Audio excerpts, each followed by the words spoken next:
how do you react when you hear that AZ, isn't going to come back for however long? Are you guys just numb to that at this point, or what's your reaction?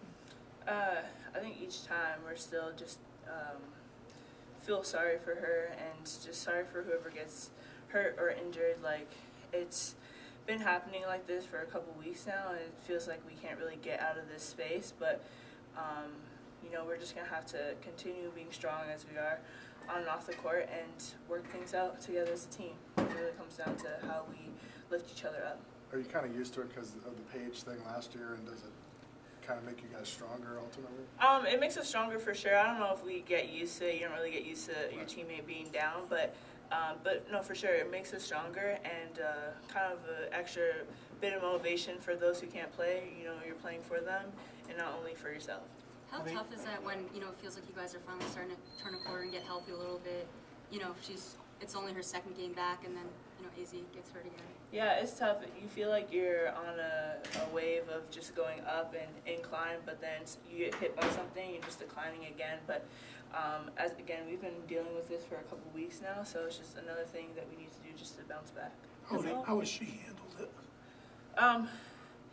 It's tough, but she got the support of us, all of us, for helping her along the way. So I think that she just appreciates us and being around us. Do you try to do things with her just to distract her, or do you just encourage her? I mean, how do you help somebody through something like this? Yeah, I think that you don't want to treat them as if it's such a like on the outside, but just the same love, support every day, checking in, and just making sure they're okay.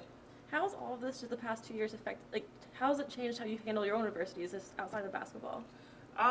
It's a lot, we've been through a lot as a team, and it doesn't only happen in basketball, but in life as well. So I think just learning from this, just relying on one another to pick each other up is really the biggest thing that I've learned from this. With all the injuries that have been happening, have you felt like the extra pressure of having to come through every night, or is it the sort of thing where you've sort of stepped into your leadership already? A bit of both. Definitely, I had to step into a leadership role because there are only 7 of us. So for some of the freshmen that need to be playing and putting up more minutes than they would in their first year, it's a lot of pressure on them. So kind of me taking that load and helping them along the way, I think is beneficial for them. And also with us going through so much in the past 2 years, you're kind of numb and used to this, but it doesn't mean that you should let up or any of that. You should still persevere and be the team that we know we can be. How are you managing, you're playing so many more minutes now because of the lack of rotation. How are you managing your own rest and your own recovery outside of games and practices? It's a lot, but you just get through it, making sure that, recovery-wise, after games, after practices, I'm taking care of my body and doing the things I need to do to prepare for games and practice. But yeah, it is very tiring on my body, but as any basketball player will tell you, it's a physical sport, and you just get through it. Are you doing anything differently in that regard than last season? Not necessarily, just paying attention to my body, listening to it. But, I think that the coaches and everybody here understand that, so we just take the right precautions. Well, it's 5 games in 11 days starting tomorrow. How do you deal with that physically, and you kind of like that because it means less practice?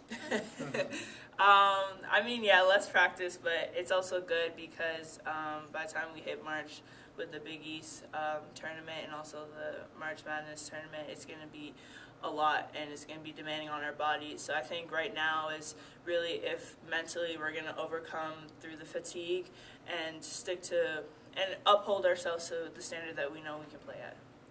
Do you think the team ultimately will be stronger when AZ and these guys come back, and whenever they come back, because some of the other players have gotten to play more and develop bigger roles? Oh, for sure. I think it's a learning process for everyone, and being kind of thrown into the fire like this is going to prepare them down the road. So when we have everyone back, everyone healthy, we're going to be dangerous. But until then, we got to hold our own. What have you done yourself? Fouls were obviously an issue for you in your first 2 years. Now you've been able to play most of the game without that. What have you done to cut down on your fouls? Just be mindful of them, I think, is the biggest thing. I know that Coach needs me out there for the game, so I watched a lot of film, looking at the scout, and just knowing when I could kind of play more aggressive against my opponent. But yeah, I've learned a lot from the first 2 years. I think with playing with the national team, I thought like you got to be, because I was the youngest, I was like, okay, got to get in there and do anything to kind of grit it out, fight it out, but just playing more smarter. You had those steal-in scores down at Seton Hall. Is that kind of you finding that level of aggressiveness you need to play at, but then also not getting in that foul trouble, like that line? Yeah, for sure. I think that's more just me and my IQ, just playing the passing lanes. I think that game, especially, I knew for the first time we played them that I was able to do that, so I just kept doing what worked for me. Do you feel like your IQ developing is just a matter of now you're a junior and you've just learned so much being here? Has there been anyone in particular that's helped you develop that over your time here? I think it's being here, just going through a lot, like the adversity that we go through. You learn a lot about not only your team, but how you can handle different situations. And I think that as you grow in that aspect, you're also growing your IQ as well as a basketball player. So as we get on to bigger games, different situations, more like hostile environments, you just learn bits and bits by each situation, so I just apply it to every game I can. Are you just in a great headspace right now where you know what you need to do every game, how hard you have to do it? Because you just seem like you're in a great rhythm. Yeah, I mean, I'm not perfect. I still make mistakes. I have a couple turnovers, stuff like that. But I think that I'm having a good flow and good rhythm right now, and especially when it's picking up in this time of the season where it's kind of crunch time. I'm just hoping to keep that momentum steady and stay solid. Who's the better sideline coach, Azzi or Paige? Oh, I'm going to say no comment because I don't want nobody coming for me. So they're both respectfully great at seeing the court and everything they do on the court, and off the court they're going to be a great use for us as well. How do you find the right energy flow that you have right now? Because if there was one thing everybody talked about your first couple of years, it was just inconsistencies here and there. You could look great sometimes, and then you'd ebb and flow. But now you just seem to stay at a higher level. Is it a mental thing, or are you just way better physically? Yeah, I think just having a conversation with Coach Day the other day, just kind of preparing and being like a pro, and implementing that into every day I do on a daily basis, on the court, off the court, and just carrying myself that way. I think that coming into this year, I had a mindset shift of, I'm going to be a leader, I'm an upperclassman now, and there's certain things that I can't necessarily get away with if I was a freshman than I am right now. So I think just my mindset has changed, and just taking more accountability and more selfish in my development. What does being like a pro or those elements of your preparation look like? Consistency starts with that. You look at the greats, and one of the things is they have routines, and they're consistent in everything they do. So I just try to stick to that every day, and it starts in practice. Coach always be harping on it, and what you do in practice is only a glimpse of what you're gonna be doing in the game. So it starts in practice, and so I've been trying to do it every day. Are you routine oriented as a person, or just becoming more so? I mean, off the court, I try to be, try to be more organized and everything. But on the court, for sure, try to get in the gym before or after, and just do the things that I can do just to get prepped before practice. Have you found you've been able to play harder for longer stretches? And when did that come in? Yeah, I can do this. I can run the floor 94 feet and go back and forth 5-6 times. I think I've had a high motor since freshman year, but I think just now managing that and being able to withstand that throughout the game, me getting the steal is obviously, that's great, but being able to come back and play more defense for 40, 35, 40 minutes is what really we need as a team, and my teammates need from me. So kind of maintaining my energy, and but also being that kind of explosiveness and high motor player that my teammates and my coaches need me to be. Does that leadership come naturally to you? I would say yes. I think just playing basketball throughout my years, I've just kind of been the one that people look to, which I'm grateful for. But yeah, I think it's kind of just maybe through my family, I don't know. We spoke earlier about stepping into a leadership role and how the freshmen, a couple of them are playing a little bit more minutes than perhaps was expected. So for you as a leader on this team that's expected to be able to play those 35, 40 minutes, how are you supporting them? What kind of wisdom are you imparting on them, and what does that look like? I think, coming in as a freshman, you have high expectations for yourself, but it's really what you do on the court, and not really about how much minutes you get on the court. But, with this kind of, all the adversities and challenges that we're facing, it's kind of shifted a bit, but it's the same type of mentality. When you're on the court, you want to do whatever you can to help the team in any aspect that you can, playing to your strengths. So I just kind of tell the freshmen just to play to your strengths.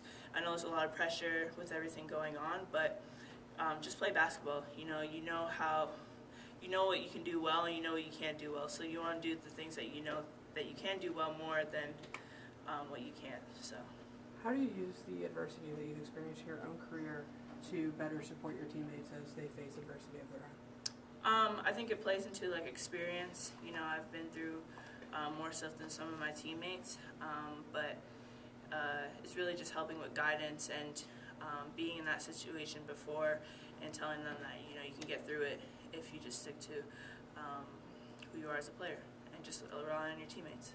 Thank you. Is there an element of just what you've been able to do for this season that you're most proud of? Definitely my consistency. I think that was one of the things that I wanted to do coming into the season. I did get a couple of double-doubles, but it's not even just about that. I think it's just playing to my own expectations. I feel like last year, I was okay, but I knew that I could be a better player than I showed last year. So just playing to those goals that I wrote for myself before the season and, holding myself to them. I'm just proud that I've gotten this far, and I'm still going through the ceiling. So you wrote them down, actually? Like, did you Yeah. write a journal and sort of thing? Do you usually do stuff like that before the season, or is that this year? Just goals, milestones. Yeah. How's your nose doing? Are you going to still wear the mask the rest of the year? Yes, I will continue to wear the mask. You ever gonna take the mask off? We'll see about next year, but for the rest of the season, yeah. Is there an All-American note there written in a diary? Oh, for sure. Yeah, All-American, yeah. I want my name up on one of those banners up against the greats, because that's just an amazing achievement. But, I'm really just focusing on winning the Big East and then the national championship. How long have you been doing that, like writing goals down before the season? Since I was younger, I think that it's something I got from my mom when she first coached me, just writing thoughts and ideas and aspirations, because if you believe it, then you have a purpose to try and make it come true. Is it something you update all the time, or just look back on, or just right before the season, then look at it afterwards and decide, how well you did towards accomplishing those goals? Yeah, I think coming into the new year, I reflected back on it and, seeing how far I came from in that mindset when I first wrote those down. But I don't really think about it too much. It's just more of a reminder and a motivator. Was there a sense of pride when you reflected on it and thought, what, I've accomplished this, this, and this? Oh, for sure, yeah. I think that I'm just proud of myself right now, and I'm just playing solid, and I think I'm just trying to maintain that for the rest of the season. At what point did you sit down and write these? Was this right after last season? Was it coming back to Yeah, school? right after the game, championship game. So. Within a couple of days, you mean? Or? Yeah, I don't know the exact time, Right, but it was but like it that was pretty timeline close right to after. that. Yeah.